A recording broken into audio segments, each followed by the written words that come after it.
Hello students. Students, today we are going to discuss a question that was asked in UPSC 2020 IS History Mains exam.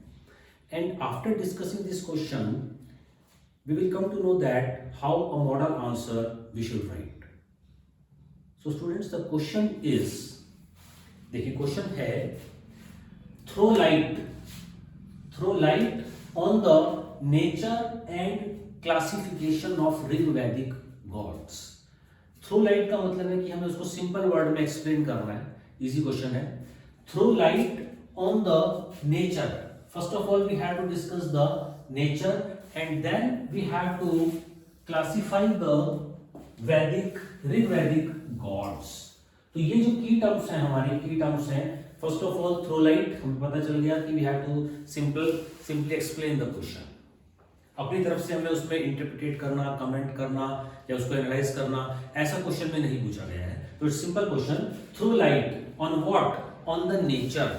Nature मतलब उनका स्वरूप क्या था, उनकी worship करने का, ऋग वैदिक गॉड्स को, और क्लासिफिकेशन क्या था। मतलब जो ऋग वैदिक गॉड्स थे, उन्होंने ऋग वैदिक आर्यंस ने गॉड्स को कितनी कैटेगरीज में डिवाइड किया हुआ था। सिर्फ इस क्वेश्चन के में हमें ये दो चीजें डिस्कस करनी है। एक तो उनका नेचर कैसा था, वर्शिप जो थी वो किस तरह से वर्शिप होती थी उनकी, और दूसरा जो गॉड्स थे उसको उन्होंने कैसे क्लासिफाई किया था ऋग वैदिक पीरियड के अंदर। That was the period of 1500 BC to 1000 period BC। That is the question students. तो देखिए, first of all we have to discuss the nature of the question.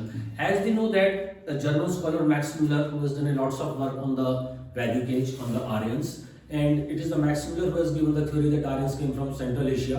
तो मैक्स म्यूलर का मानना है कि आर्यंस का जो रिलीजन था, जो उनकी नेचर थी गॉड को पूजा करने की, जो उनकी नेचर थी वो थी first of all that was henotheism. According to Max Muller, the Aryan gods, जो गॉड्स की वर्शिप करते थे, उसमें जो फर्स्ट इंपॉर्टेंट फीचर है वो है henotheism. That is they used to worship different forms of God.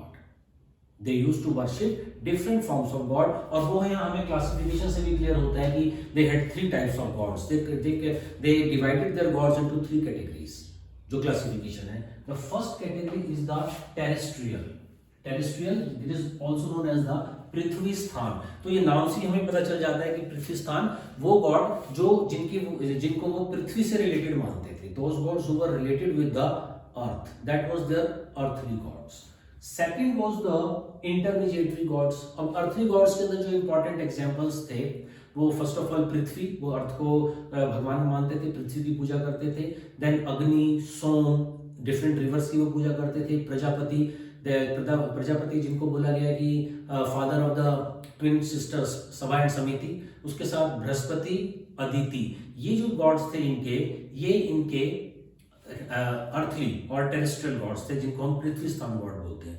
Second थे इनके इंटरमीडिएटरी गॉड्स जो होते थे वो अर्थली गॉड और सेलेस्टियल, जिनको द्यूस्थान बोलते हैं, उनके बीच में होते थे। तो थ्री कैटेगरीज थी, और गॉड्स इनके 33 गॉड्स थे, और जो थ्री कैटेगरीज में डिवाइड होते थे। तो first of all the earthly gods, और जो सबसे टॉप पर है वो थे सेलेस्टियल गॉड्स। तो सेलेस्टियल जिनको द्यूस्थान बोलते थे, जिसमें इंपॉर्टेंट गॉड्स थे वरुण है, मित्रा है, सूर्य है, सविता है, पुशान है, ये इनकी इंपॉर्टेंट सेलेस्टियल गॉड्स थे। तो अर्थली और सेलेस्टियल मतलब पृथ्वी स्थान और द्यू स्थान के जो बीच में थे उनको इंटरमीडिएटरी बोलते थे, और that is known as the madhya sthan also, और अंतरिक्ष स्थान ऑल्सो, जिसके अंदर इंद्रा इंपॉर्टेंट गॉड थे उनके, रुद्रा और वायु। तो ये उनका क्लासिफिकेशन था ऋग वैदिक गॉड्स का। जो 33 गॉड्स थे ऋग वैदिक आर्यंस के, वो थ्री कैटेगरीज में डिवाइड थे, जैसे कि earthly God known as the terrestrial also and the पृथ्वी स्थान also. Second was the intermediary or the मध्य स्थान और अंतरिक्ष स्थान, and third was the celestial or the thew स्थान। अब डिफरेंट गॉड्स की वो पूजा करते थे। दैट्स व्हाई मैक्स म्यूलर ने ये कंसेप्ट यूज किया है कि what was the term that was used by Max Muller, the term is henotheism. They worshipped different gods, बहुदेववाद, बहुत देवताओं की वो पूजा करते थे। That is they believed in many gods. तो फर्स्ट इंपॉर्टेंट जो नेचर है, इसका जो इंपॉर्टेंट फीचर जो आ गया, जो हमें नेचर में डिस्कस करना है, first is what, first is henotheism. That is henotheism. Henotheism means that is they worship different gods. Okay, then second important feature is they used to worship nature. Second point जो में लिखा हुआ है, first तो हो गया हेरोथिज्म हो गया, डिफरेंट गॉड्स की पूजा करते थे। Second is nature worship. Nature मतलब वो प्रकृति की पूजा किया करते थे, they used to worship the nature. तो नेचर के अंदर जो वो वर्शिप कर रहे हैं, तो नेचर वर्शिप जैसे हम लोगों ने डिस्कस किया, जो अर्थली गॉड्स थे, टेरेस्ट्रियल गॉड्स थे, इंटरमीडिएटरी गॉड्स थे, सेलेस्टियल गॉड्स थे, they all belong to the nature, that's why they used to worship nature. तो वन पॉइंट। सेकंड पॉइंट ये है कि Aryans were very much close to nature also. Their life was what? Their life was semi-nomadic life. They used to wander from one place to another with their cows for the suitable areas. और इस तरह से उनकी जो life थी वो nature से बहुत ज्यादा नजदीक थे। आज की जैसे हमारी जो लाइफ है वो तो नेचर से बहुत दूर है, हम लोग तो नेचर से बहुत दूर है, और वो लोग नेचर से बहुत नजदीक थे। तो that's why they used to worship nature. Third point is that nature से उन्हें दो एक्सपीरियंसेस मिलते थे। एक तो उनके बड़े प्लीजेंट एक्सपीरियंस होते थे which they want to repeat again and again. तो प्लीजेंट एक्सपीरियंस थे जैसे कि डे एंड नाइट, सुबह दिन निकलता है, शाम को सनसेट हो रहा है, तो ये उनके लिए प्लीजेंट एक्सपीरियंस था। उसके साथ साथ चेंजिंग ऑफ द सीजन्स होते थे, डिफरेंट सीजन्स में डिफरेंट क्रॉप्स थे, डिफरेंट टाइप ऑफ फ्रूट्स थे। तो that is they used to worship nature because of its pleasant nature. तो नेचर से उनको प्रेम था, they used to love the nature. Different types of herbs, shrubs और डिफरेंट मेडिसिन्स, उनका vegetarian food, they get from the nature. But besides this, that is only the one side of the coin. On the other side of the coin, they experienced very horrible experience of the nature also. तो nature कई बार जो उनको horrible experience जो nature दे जाता था, वो जैसे volcanic एरप्शंस हो गया, या अर्थक्वेक्स आ गए, या लाइटनिंग है, थंडरस्टॉर्म हो रहा है, बहुत ह्यूरिकेन है, या साइक्लोन्स आ गए, थंडरस्टॉर्म है, बहुत आंधी तूफान, साइक्लोन्स, इस तरह की जब जो नेचुरल डिजास्टर्स जिनको हम बोलते हैं, ये जब चीजें टेक प्लेस होती थी तो इससे आर्यंस को प्रॉब्लम होती थी, और इससे वो बहुत डरते भी थे। They were very much frightened of this natural disasters. So that is why they wanted to worship this nature, so that they could get the plus points, they could get the blessings, and that in the form of what, in the form of pleasant experience. उसके साथ साथ वो जो nature का कर्ज था, उस कर्ज को वो खत्म कर सकें। जो हॉरिबल एक्सपीरियंसेस उनको मिलते थे, वो हॉरिबल एक्सपीरियंसेस उनके खत्म हो जाएं और प्लीजेंट एक्सपीरियंस उनको मिलते रहें, क्योंकि ये दोनों ही एक्सपीरियंस, प्लीजेंट भी और हॉरिबल भी, उनको नेचर से मिलते थे, and they were very much close to the nature. So that's why they started worshipping nature, and image worship उनके यहाँ होती नहीं थी। तो फर्स्ट पॉइंट जो हुआ henotheism, they believed in many gods. Second was the nature worship, हमने discuss कर लिया, because of the pleasant experiences and because of the horrible experiences they used to worship nature. Third point is जो nature में discuss करना है हमें, that is utilitarianism. Utilitarianism means what? Utilitarianism means मतलब they used to worship nature in order to fulfill their desires.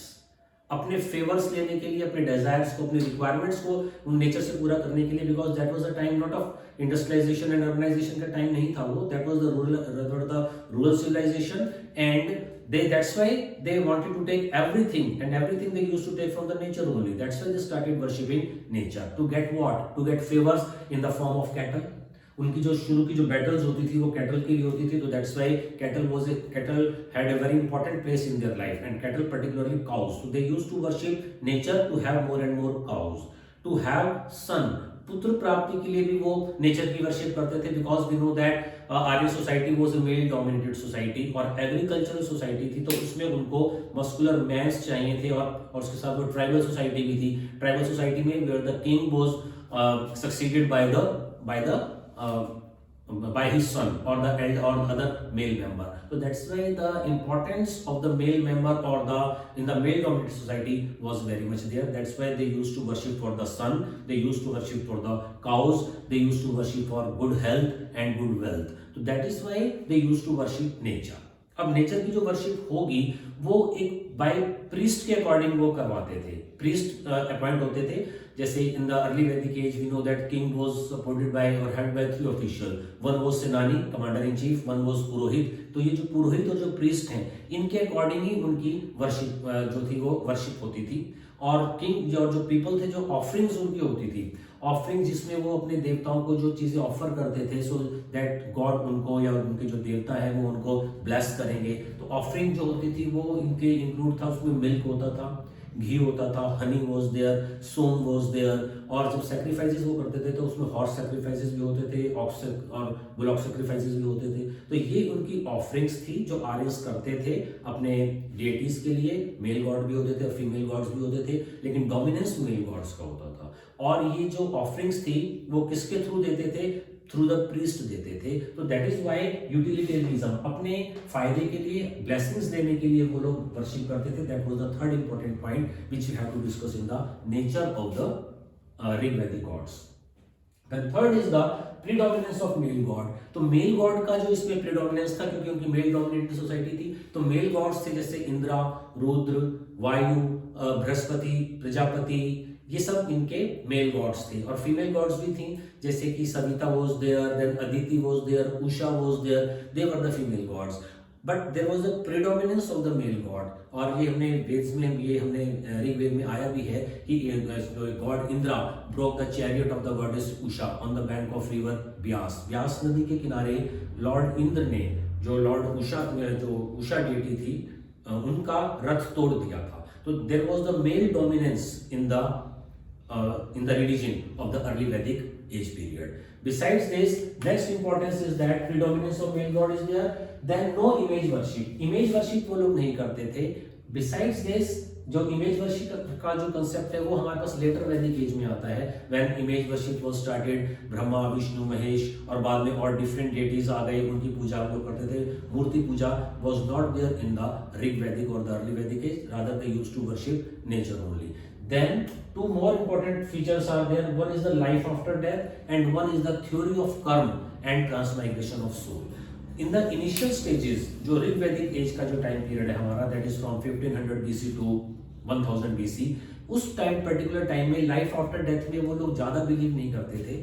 और theory of karma and transmigration of soul जो था, ये थ्योरी भी इस पर्टिकुलर टाइम तक कंप्लीटली फ्लरिश नहीं हुई थी। रादर लाइफ आफ्टर डेथ और theory of karma and transmigration of soul, ये हम लोग देखते हैं लेटर वैदिक एज में जाकर, जहां पर उपनिषद फिलॉसफी स्टार्ट हुई थी। लेटर वैदिक एज में first of all Rigveda was written in the early Vedic age, then Samaveda, Yajurveda, Atharvaveda, Brahmanas, Aranyakas, और उपनिषद में जो फिलॉसफी आई थी, फिलॉसफी मतलब कि what is the theory of karma, whatever we do in this particular birth we will get award और punishment in the next birth. That was the theory of karma and transmigration of soul that took place in a very well defined form in the later Vedic age. But in the initial, in the Rig Vedic age, the concept of theory of karma and transmigration of soul and life after death was not much there. So students, if you get a question just like that, throw light or explain on the nature and classification of the Rig Vedic gods, then we have to discuss the question in this form and that is a model answer. Classify करना है हमें और nature को discuss करना है, और क्या करना है, इजी एक्सप्लेन फॉर्म करना है। उसमें हमें एनालाइज नहीं करना, अपना कमेंट नहीं देना, इंटरप्रिटेशन नहीं देना। तो सिंपल फॉर्म में हम उसकी जो नेचर है उसके डिफरेंट पॉइंट्स को डिस्कस कर लेंगे। नेचर पॉइंट के डिफरेंट कैसे, कि हेरोइज्म था, they used to worship different gods, 33 gods थे, 3 कैटेगरीज थी जो हमने डिस्कस कर लिया है। देन नेचर वर्शिप करते थे, यूटिलिटेरियनिज्म था। Then predominance of male god, no image worship, they didn't believe much in the life after death and theory of the transmigration of soul.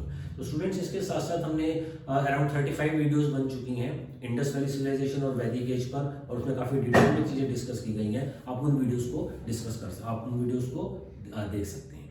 Okay.